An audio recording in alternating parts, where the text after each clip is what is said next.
नमस्कार फ्रेंड्स, आज मु दुईटी पणा रेसिपी नहीं आसी।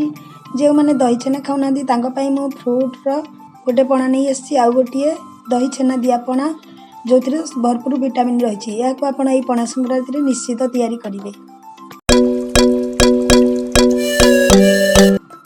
तो साधा पणा बा फ्रुट पणा जो कि छेना दही पूर्ण थाए तापाई ये सब जिनस आवश्यक।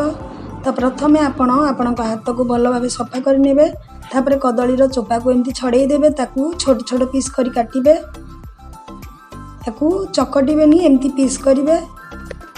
तो तापर एथिरे फाळे नडियार कोरा को मु एठी देइची, आ नडिया कोरा को टिके बड़ बड़ रखिबे। फाळे सेउर चोपा छड़े ताकू छोट छोट पीस करी एथिरे मिसैबे। तापर फाळे कंचा आंब को चोपा छड़े ताकू एमती छोट छोट करी ताकू भी मिसै नेबे। तापर जो भी अंगूर हो दी तीन प्रकार जहाँ आपण पाखे अच्छी ताकू एमती फाड़ करी मिसेबे। एठी मु पिंक बा गोलापी नहीं जाइए, तापर ग्रीन कलर नहीं जाइए। एबे एटा मोर फुल हो जाइए, तो मुझे एबे गोटे बड़ जगह को दे देइछि। तापर एथिरे डालिंबर मंजी को देबे। तापर आपण स्वाद अनुसार चीनी पकेबे। एटा टिके मिठा हेले भल लागे तो टिके अधिक चीनी नेबे। मुझे 4 चामच चीनी नहीं। तापर गोटे कमलार रस को एमती देबे। सब को दे सारा पर ताकू चामच रे टिके भल भाव में गोलाई नेबे। तापर से चामच रे ताकू एमती टिके दली नेबे।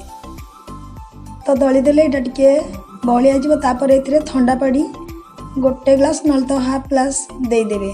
10 रु 12 टी गोलमरीच आउ 3 रु 4 टी गुजराती गुंड को मुझे दे देइछि।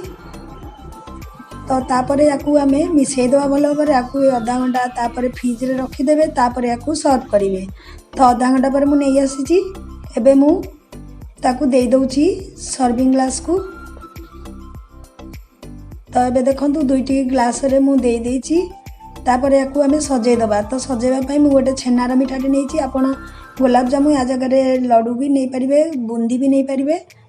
तो याकू एमती मु टिक करी काटी नहीं जाइछि। तापर काजू किछि ता ऊपर दे देइछि। तो एबे एटा हमर पूरा कंप्लीट हो जाइछि फ्रूट पणा।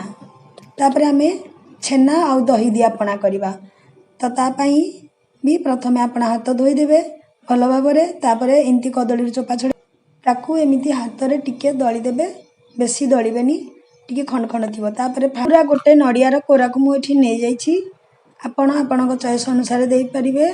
तापर छेना आधा बाउल नहीं जाइछि। तापर एथिरे चीनी को मु दे देइछि। आपण टेस्ट अनुसार देबे। मिठा करिवे टिके तो भल लागिवो। एबे गोटे गिना मु दही देइछि। तापर स्किन बिना स्किन वाला बा तो चोपा नथिबा सेव को मु एठी देइछि फाळे, आउ फाळे चोपा थिबार मु रखिछि परे सजाइबा लागि।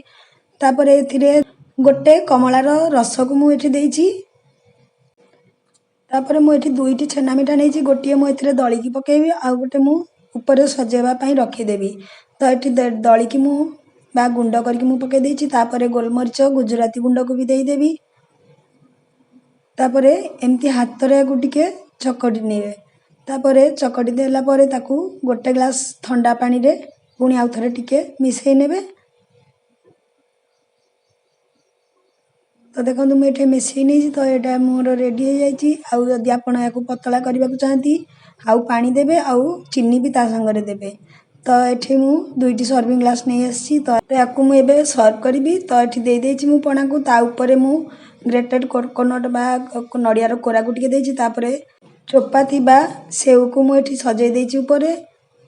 तापर मिठा को एमती भांगी की टिके टिके ता ऊपर दे देइछि। तापर आमे एथिरे काजू किछि ऊपर सजाई नबा। यही गोटे ग्लास पणारे एते विटामिन अच्छी जोटा कि आपण गोटे मील आउ नहले तो ब्रेकफास्ट पई समान होई परिबो। तो आज पई एतिकी पुणी देखा हो नेक्स्ट वीडियो रे एक नुआ रेसिपी सहित। सेते बेले पर्यंत रहउची। नमस्कार।